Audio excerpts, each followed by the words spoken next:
जातिवाद एक ऐसा शब्द है जिसकी वजह से हमारा देश भारत 100 साल से भी अधिक समय तक गुलाम रहा। हालांकि जहां मनुवादी जातिवाद को बढ़ावा दे रहे थे, वहीं पर कुछ देशभगत ऐसे भी थे जो अपने विचारों से जातिवाद को खत्म कर रहे थे, जिनमें से दीना भाना एक हैं। उन्होंने अपने जीवन का एक महत्वपूर्ण हिस्सा देश के नाम किया है और अपने विचारों से जातिवाद का खात्मा किया है।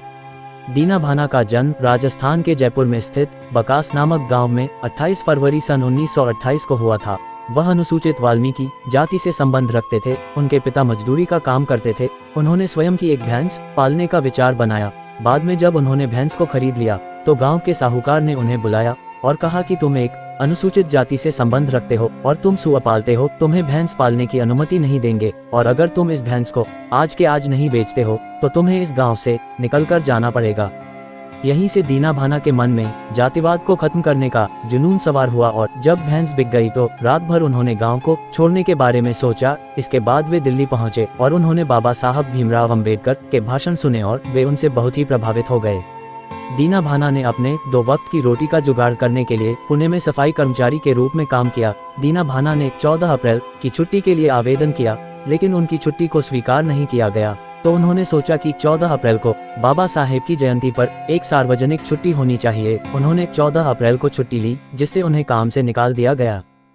काशीराम उनकी इन बातों पर नजर रखे हुए थे और जब उन्होंने दीना भाना से पूछा कि कौन है बाबा साहेब जिनके कारण तुमने अपनी नौकरी भी गंवा दी, तो उन्होंने काशीराम को बाबा साहेब की किताब दी, जिसको काशीराम ने रात भर पढ़ा और वे भी बाबा साहेब के विचारों से प्रभावित हो गए। उन्होंने अगले दिन दीना भाना को कहा कि मैं तुम्हें छुट्टी भी मिलेगी और नौकरी भी, और जब तक मैं बाबा साहेब की सार्वजनिक छुट्टी न करवा दूं, तब तक मैं चैन से नहीं बैठूंगा।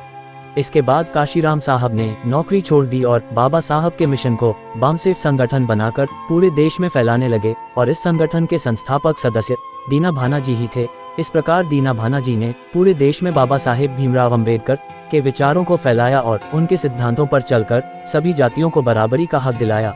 अगर दीना भाना ना होते तो शायद आज भी हम जातिवाद के नाम पर लड़ रहे होते। इसके अलावा उन्होंने जय भीम नाम का एक नारा भी दिया, जो आज भी बहुत ही ज्यादा लोकप्रिय है। अगर आपको दीना भाना के जीवन से जुड़ी यह रोचक बातें पसंद आई हो तो हमें कमेंट जरूर करें, और ऐसे ही देश प्रेमियों के बारे में जानने के लिए आप हमारे चैनल को सब्सक्राइब करें, और अगला वीडियो किस टॉपिक पर देखना चाहते हैं कमेंट करें। धन्यवाद।